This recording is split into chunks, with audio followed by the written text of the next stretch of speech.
Welcome to my YouTube automotive channel. In today's video I have a 2014 Dodge Journey and I will show you which fuse to check in case your Journey is equipped with a power sunroof and it's not working. This video will apply to Dodge Journeys made from 2011 all the way up to 2020. Sunroof fuse will be located in the main fuse box, which is under the front hood on the driver's side right here. Now to remove the cover, you just want to pull it straight up.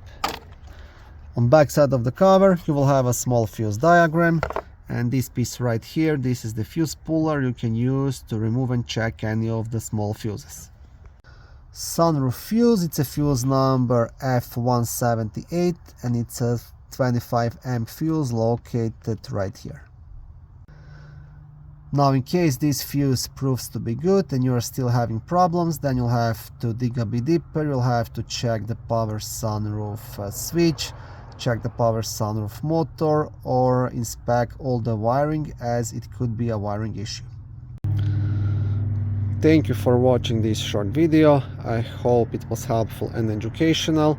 If it was, please like it and consider subscribing to my YouTube automotive channel. On my channel there is lots of how-to videos, do-it-yourself videos, car reviews, product reviews and other similar automotive topics.